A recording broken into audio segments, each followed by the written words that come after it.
So I'm going to get started. First of all, I just want to thank everybody for coming and being with us today. I have two computer screens in front of me, so if I'm looking in the wrong direction, it's because I pretty much can't remember which one the camera's on.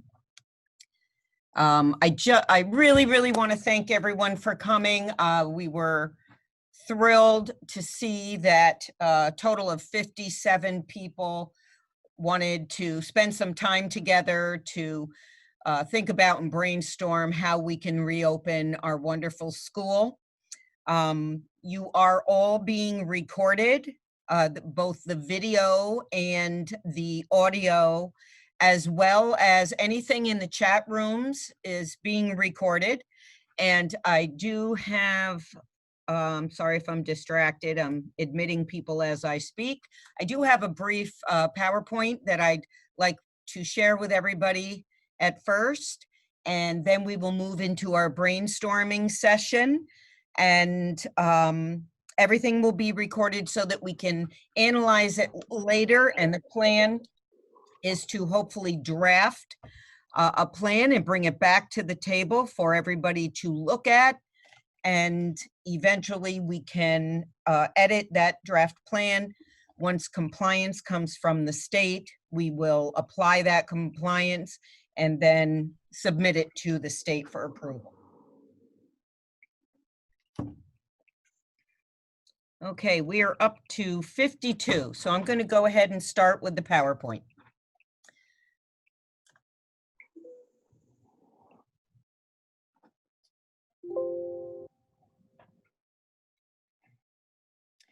Okay, so the goal for today is to learn together and to share ideas to inform and support a reopening plan for our school.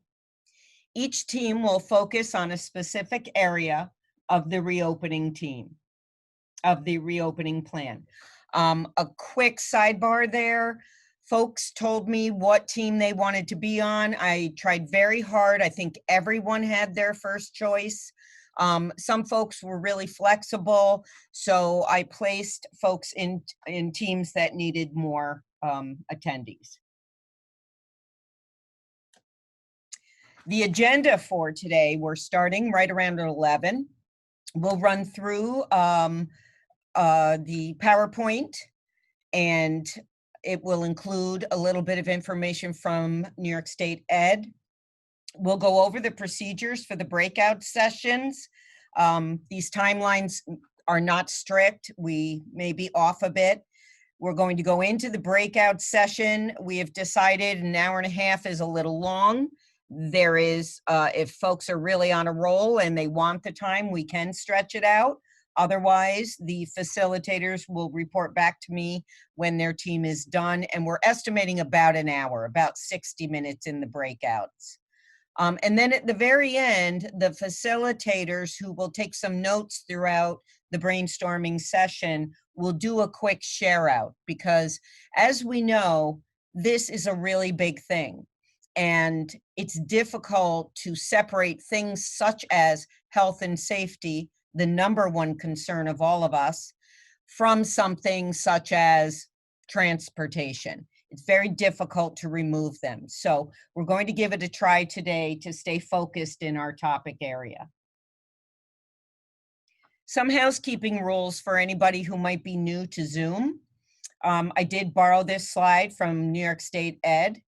To reduce the background noise, you will find a toolbar such as the one in the PowerPoint. And there's a microphone. Typically it's on the far left. It might be in a different spot if you're on an Apple product. And you click to unmute, and then you re-click it to mute yourself. When the red line's through it, you are muted. We do ask that everyone remain muted until they wish to speak. A little tidbit that we've learned: if suddenly your connection is unstable, if you stop your video, again, you would just click on the video camera next to the microphone. A red line will go through it. Typically, your internet service can stabilize because the video takes a lot of broadband bandwidth.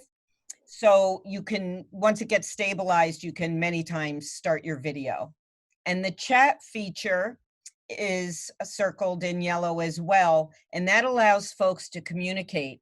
So all of the facilitators will have their chat box open. I presently don't have mine open, and I really should.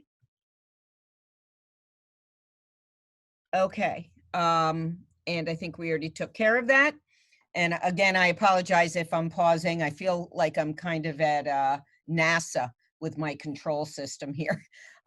Anyway, the chat is a great feature to use if you're in your breakout session and you wish to share something and you want to give a heads up to your facilitator. And once again, video, audio, and chats are all going to be recorded today. So the New York State Board of Regents, along with the New York State Interim Commissioner of Education, created a task force less than a month ago. And the idea was to help guide schools as we continue to educate students in any of the 3 models listed here. The in-person model, which of course would be a wonderful situation for all of us to be in when all of the children and all of the staff can safely come to this wonderful school that we have and do what we used to do, teaching and learning in person. Then there's the remote model. The remote model needed to be used when the pandemic crisis struck us in March, and we had a lot of wonderful, wonderful things happen, and we all did a lot of learning by doing, but our teachers, our staff, our students, and their families worked very, very hard to make it work. And we know that if we are in that position again, we can improve on what we have done. And then there's the combination of the two. There is a lot of talk on the news, a lot of reading material about this. A combination can have a whole array. It can be many people in the building and some outside of the building. It can be a half and half. It can be only some in the building and many people outside of the building. This one is a difficult one for us to wrap our heads around, but if we can make that attempt today, we would be very grateful for all these brains. We are up to 53 brains working together. When the New York State Task Force did this model that we have borrowed, the goal was to work together to ensure that the issues of health, safety, and educational equity are always in the forefront. All stakeholders were represented for the New York State Task Force, and we have all stakeholders represented on the Reopen GCS Task Force.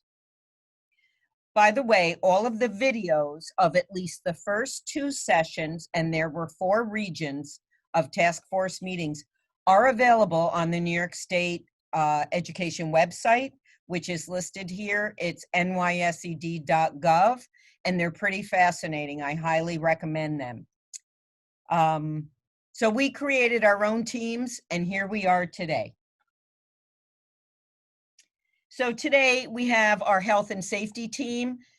It's going to be facilitated by Jim Palmieri, our head custodian, and Paul Swighton will partner with him to do that. He is our Questar 3 BOCES health and safety officer. The teaching and learning team will be facilitated today by Jamie Didana, our junior senior high school principal. Yvonne Waters, our director of special ed and pupil personnel services, will facilitate the special education and English language learners team. We do typically use a lot of acronyms in schools.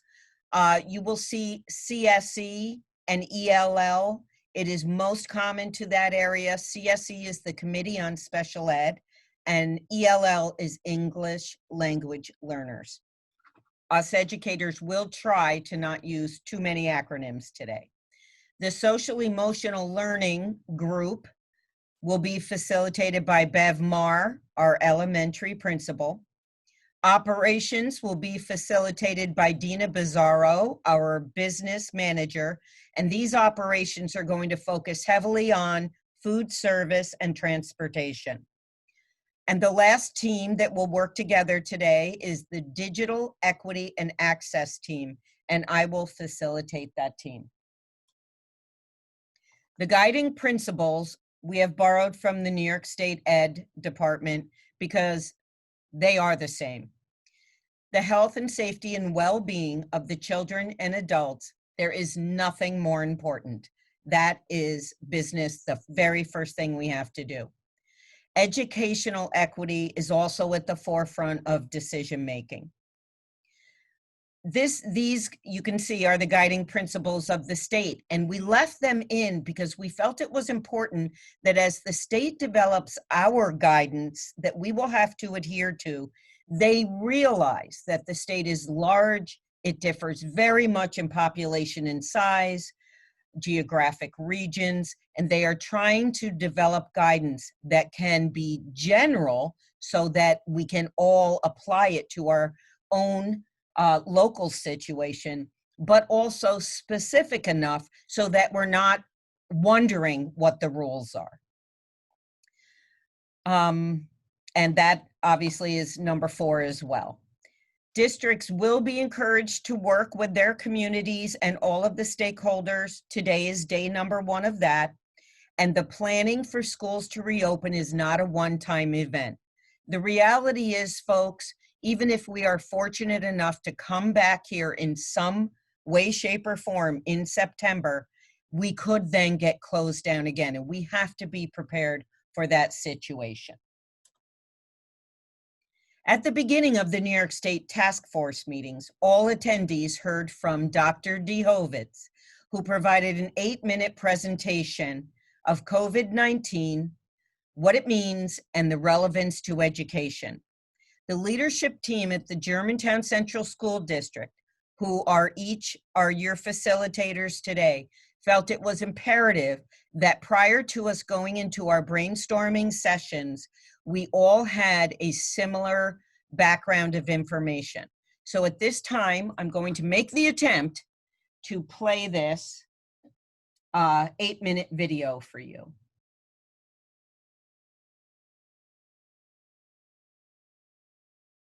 Please bear with me.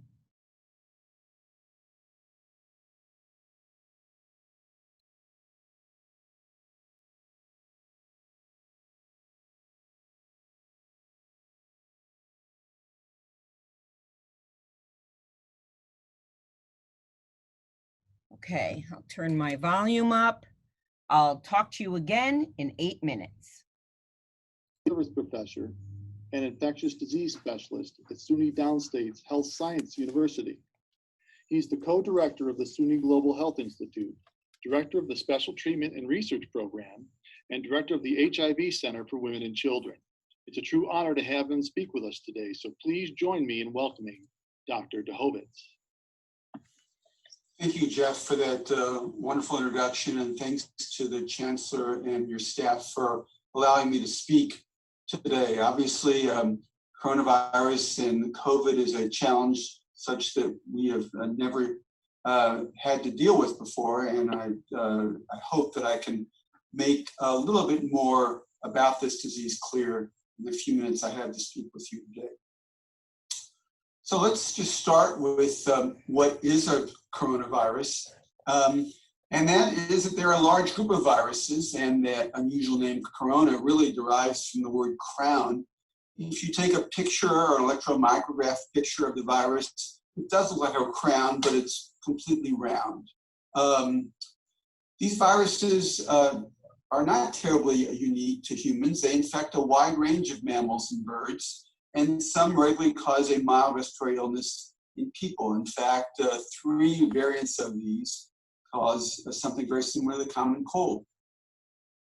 The virus that we're dealing with these days appears to have originated in bats and is referred to as SARS-CoV-2, or severe acute respiratory syndrome coronavirus 2.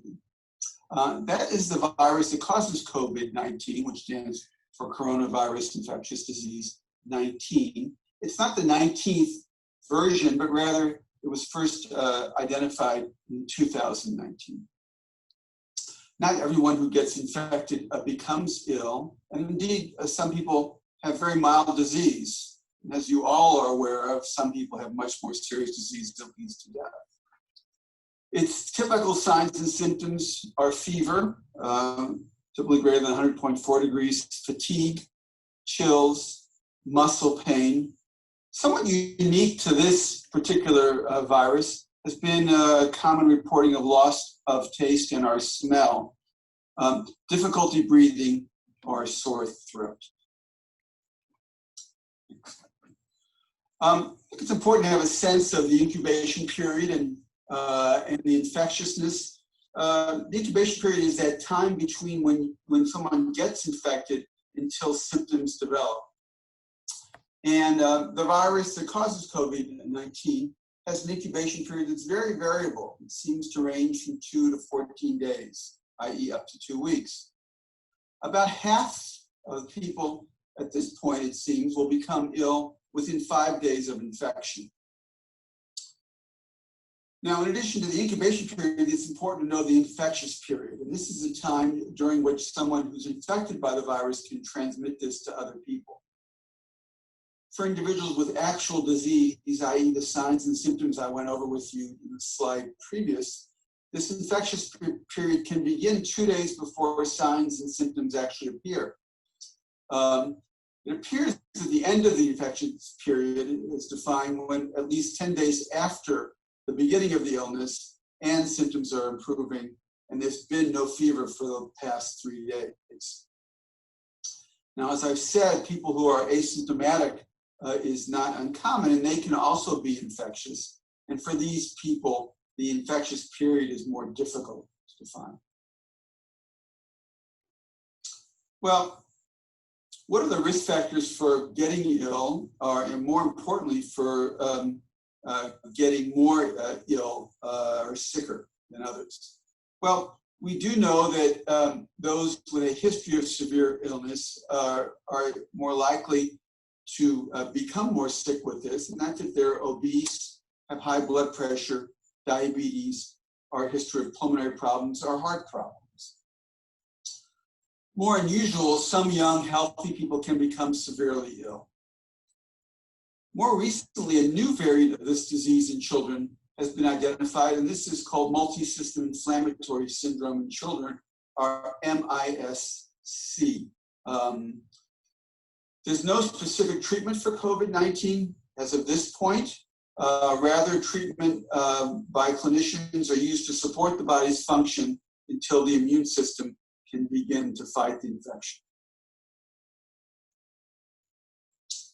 Well, how's this virus transmitted? And that, of course, informs us as how we can prevent transmission.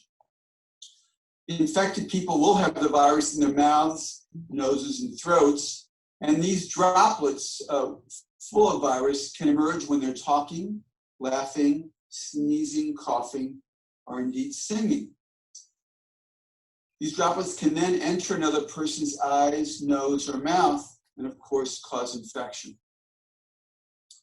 Additionally, surfaces may have droplets from another person's droplets when they're coughing or laughing. And these viruses can survive on the surfaces and then contaminate the hands of others. And then when you wipe your face accidentally, they can then be transmitted to one's eyes, nose, or mouth. So based on this droplet transmission, it's of course much more likely to occur in the setting of closer contact. So what are the settings where transmission can occur? Well, obviously any physical contact such as kissing, hugging can cause transmission, or even close contact within 6 feet, typically for 15 minutes or more. It does appear the duration of the contact is also important, as well as how close you are.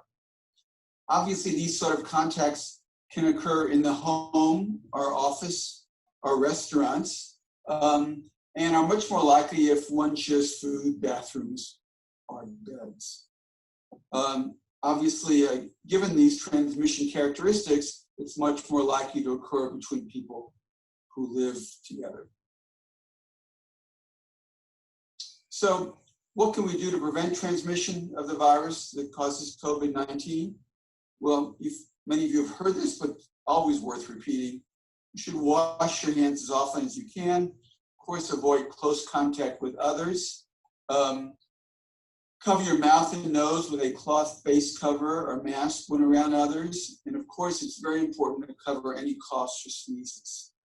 It's worthwhile to consider cleaning and disinfecting those frequently touched surfaces around you, at least daily, if not more often. And probably the most important characteristic or suggestion is to monitor your health and be alert for the symptoms that I previously described. I think if you spend some time each day thinking about how you can keep yourself healthy and prevent this disease, we will all do better.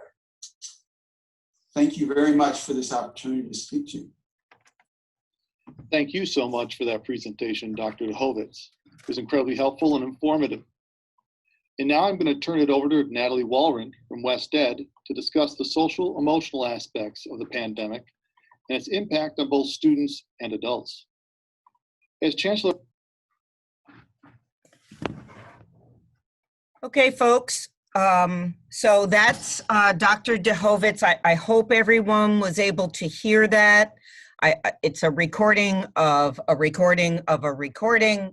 Doesn't always work great, but we felt it was a very important overview. Let me see if I can go back to the PowerPoint and screen share that.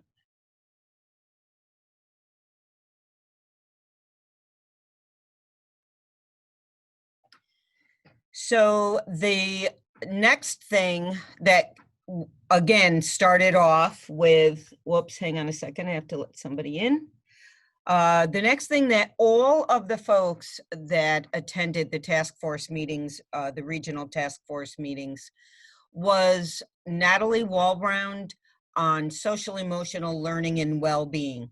It is a 14-minute presentation, a little bit longer than the first one.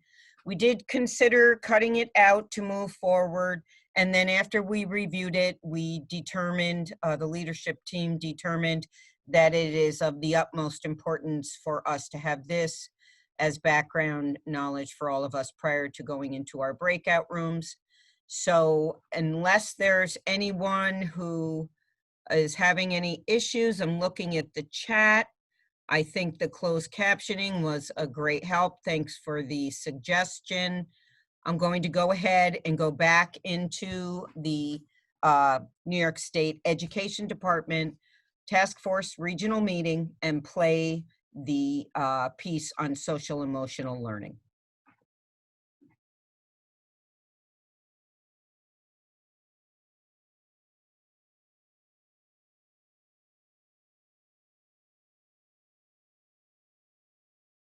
Rosa mentioned earlier, it really is so important for us to always keep in mind both children's physical health as well as their mental health and emotional well-being.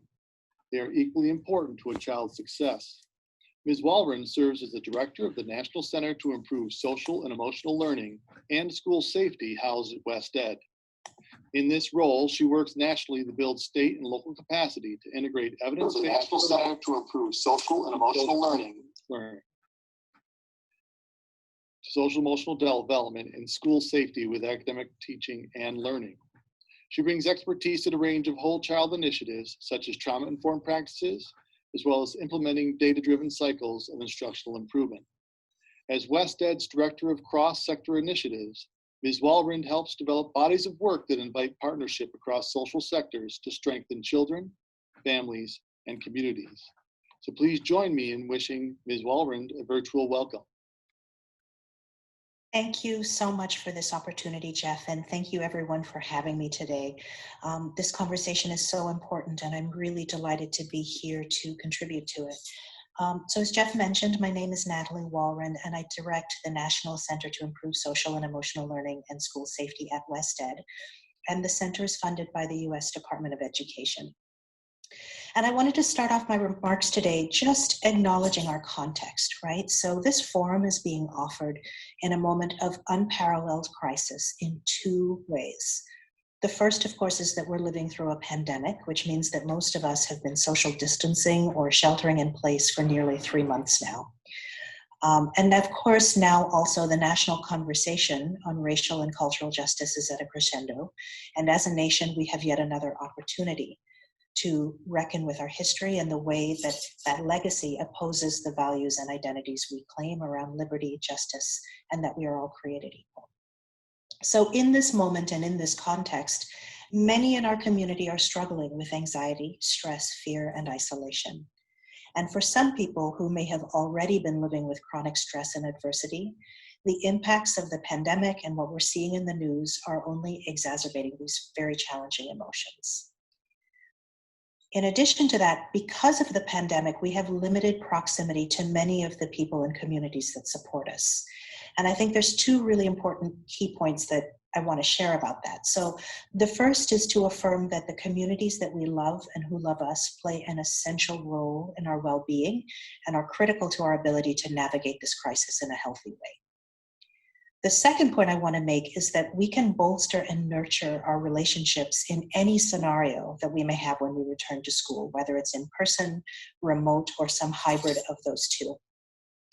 There are strategies that we can employ as educators to make sure that we continue to care for and protect one another, promote the resilience of our loved ones, and provide them with the protective factors against adversity around them. So the next slide is really the headline of my remarks, and it is safe and supportive environments and responsive, reliable relationships promote resilience, provide protective factors, and create the conditions in which every person, regardless of our age, our background, or our circumstance, can learn, grow, and thrive. That statement is always true, and it's especially true now and in this moment. So my role, if we looked at the next slide, my role in this conversation is really to set the context for the deeper discussion that you all are going to have about your hopes and your needs for a strong return to school. And I want to start off just by saying a few things about the science of relationships. So there are three big ideas here that I think are really important to seeding this conversation, and I want to just say a few words about each of them. So the first statement you have here is that learning happens in relationships. There's actually a convergence of evidence from a variety of scientific disciplines. Sorry about that. A variety of scientific disciplines that talks about learning and development and how it happens. So learning and development involves a continuous interactive process of experimentation and trial and error between a person and their environment. Humans learn when we test new ideas and make connections, which forms and reinforces neural connections and pathways. So our brain synapses and ultimately our brain structure is formed through our experiences. Science tells us that the quality of relationships and environments are significant factors in a child or in an adolescent's ability to learn. Children learn, take risks, and achieve at higher levels in safe and supportive environments and in the care of reliable adults that they can trust. The second statement just says that relationships impact outcomes. And by outcomes, I want to be clear that I'm not talking exclusively about academic outcomes. I mean that much more broadly to include a sense of personal purpose, the ability to sustain healthy relationships, a sense of place in community, success in both school and the workplace, and engaged citizenship. So the protective factor benefits of healthy relationships and strong connections are actually very specific and tangible. Regardless of a child's circumstances, childhood is an especially vulnerable time of life. The brains of children and youth are malleable, meaning that experiences and relationships have a deep influence on their development. And for this reason, our relationships with children promote their resilience and serve as protective factors against external adversity. And I want to mention a recent study on positive childhood experiences found that having two non-parental adults show genuine interest in children can help offset the effects of adverse experiences, as did feeling supported by friends. And then the final statement here is that relationships in schools matter. So we know that next to families, educators have the most impactful, consistent, and potentially close relationships with the children in their care. This means that as educators, we have powerful influence on the mental health and social and emotional well-being of our students. Whether we intend to or not, our relationships with them and their experiences with us influence the way they develop and their ability to learn. And I want to mention a study from the CDC from 2009 shares that school connectedness, which comes from both relationships and school climate, proved to provide the strongest protective factors for both boys and girls to decrease substance abuse, school absenteeism, early sexual initiation, violence, and risk of unintentional injury, such as drinking and driving or not wearing seatbelts. And in the same study, school connectedness was second in importance after family connectedness as a protective factor against emotional distress, disordered eating, and suicidal ideation and attempts. So the next slide talks about the implications, right? The science clearly shows that relationships have a direct and powerful impact on outcomes for children and youth. And the question then becomes how? How do we incorporate the science in the way we serve our school communities every day? And I want to offer 4 areas for today's conversation. So just looking at this Venn diagram, if you start at the circle at the very top, this is about educator care and refers to how we as educators care for ourselves and for our colleagues. And I want to emphasize with this circle that this conversation is not just about the relationships between students and adults. Relationships among the adults and relationships with ourselves, our own mental health and well-being, are important to the whole school environment, to climate and culture. So in order to be able to lead healthy relationships with our students, we have to be sure to attend to our own needs. In this crisis, part of our self and collective care routines should include finding opportunities for connecting with our educator colleagues and embracing our own rituals that we may find to be restorative. So moving clockwise, the next circle is school climate. And we know that safe and supportive school climates are also critical to promoting a sense of connection and belonging among all members of a school community. The third is about teacher practice. So the approach to instruction, both pedagogical choices and our instructional stance as educators, is a key part of promoting healthy relationships between teachers and their students. When teachers hold high expectations for every child, see their strengths and assets, and approach them in a strengths-based way, it promotes high achievement. Students need to see that their teachers authentically believe in their promise, while also treating them with empathy and compassion. And then finally, the fourth and final circle is about how we engage with families and communities. So the strength of our relationships with families and our larger communities is also very important. When the work of serving children and youth is shared across the communities, that is when it is co-designed, co-led, and co-governed by children, youth, families, and communities, it's more likely to be grounded in that community's values and histories, and it's therefore more likely to be relevant and sustainable. And additionally, when educators, families, and communities work together to strengthen children and youth, the benefits to them are compounded. So the next slide is really just a few guiding thoughts about the return to school that I hope will be helpful. So there is an opportunity in this in this moment to co-design your coming school year with your entire school community, including teachers and students, their families, and their broader community. And in this design, your students, in developmentally appropriate ways, can not only co-develop the plan, they can also co-lead the implementation, join adults in gathering and making meaning from the data, and refining the plan to make sure that it's working for each and every individual. So we lay this out in 3 steps. So as you're planning the return to school, our first idea is to listen. Ask your teachers, students, and families how they experienced the last 6 months since school closed. Listen for the ways they learned and thrived, as well as their challenges. Ask too about their needs and their hopes for a strong start to the school year, and invite them to join you in planning the return to school. The second statement is set the conditions in place for everyone in your community to heal and thrive. Co-create a plan for the return to school with your stakeholders. That plan should offer an intentional foundation for school climate that welcomes every child. It should consider the range of environments in which learning happens and elevate the ways that students thrive. Ensure that students are included as leaders in the implementation of this plan, because when implementation, leadership, and governance is shared across stakeholders, the work is sustainable and impactful. And then finally, ask your community if the plan you've co-created is working.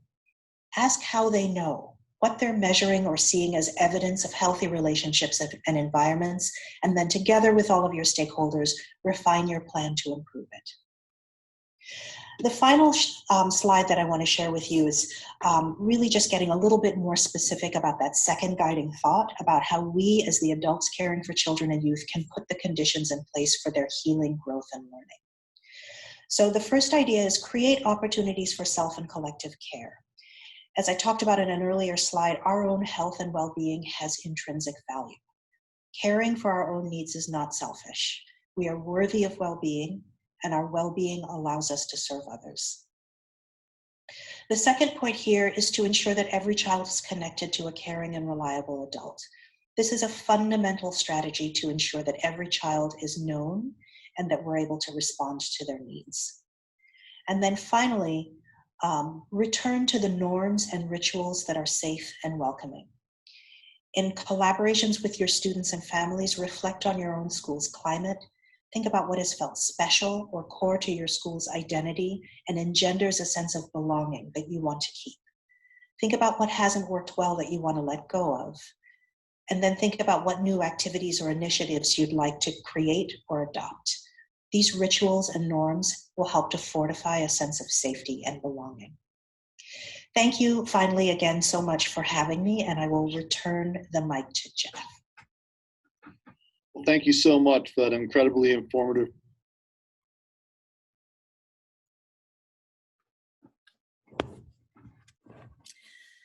Thank you, everyone. I hope you found that information to be as valuable as the leadership team did.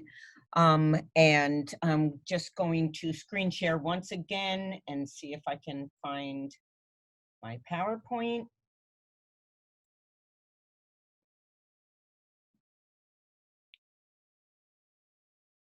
So the next phase of our time together today is to break out into teams.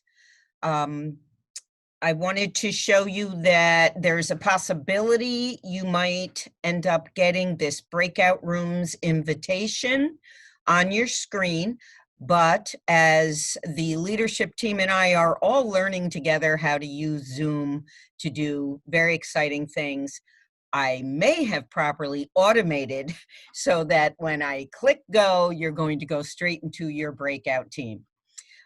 If that does not work, though, you will be invited. And if you do get this invitation, you just click Join Breakout Room. And that is the end of the slideshow to get us started. I have almost, it's 11:45. So we're going to go into the breakout rooms as soon as I press the magic buttons and spend an hour together. And then we will come back. We will do a quick break when we come back because folks are going to want to get out of their seat or their chair. And then we will have a summary at the end where each facilitator will share out. So thanks again for your great attention. I am going to attempt to invite you now.